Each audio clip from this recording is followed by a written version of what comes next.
Hi friends, एक नई video में आपका स्वागत है। इस वीडियो में हम यूएन की एक बॉडी है यूनिसेफ, उसके बारे में डिस्कस करेंगे।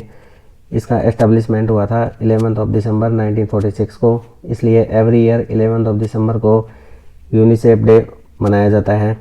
पहले इस ऑर्गेनाइजेशन का नाम था United Nations International Children's Emergency Fund, लेकिन बाद में नाम चेंज कर दिया गया और नाम अब रखा गया यूनाइटेड नेशंस चिल्ड्रंस फंड।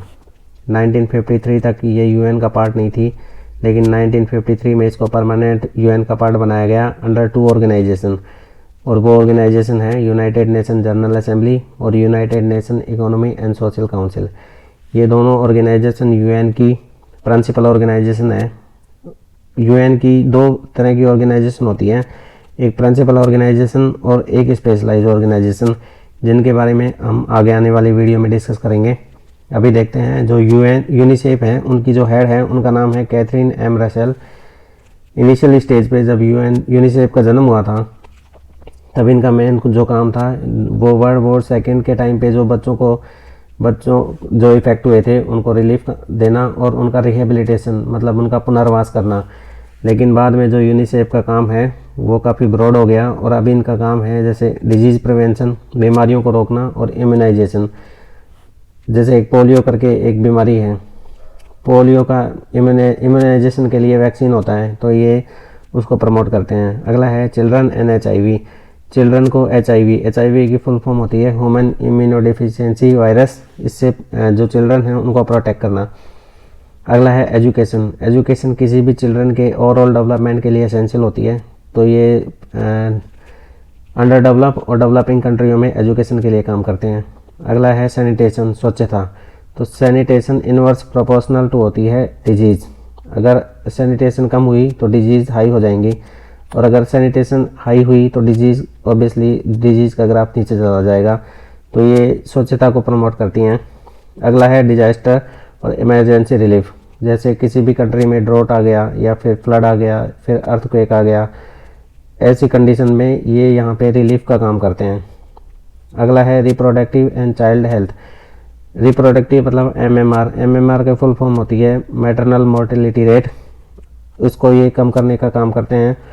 और अगला है चाइल्ड हेल्थ, इसका मतलब IMR इन्फेंट मोर्टेलिटी रेट, इसको ये कम करने के लिए प्रयास करते हैं।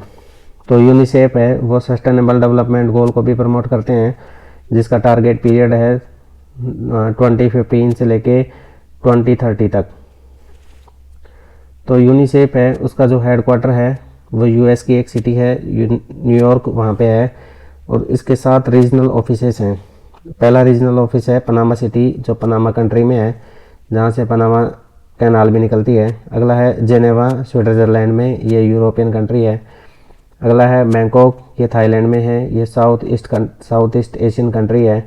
अगला है नैरोबी, केनिया, ये अफ्रीकन कंट्री है।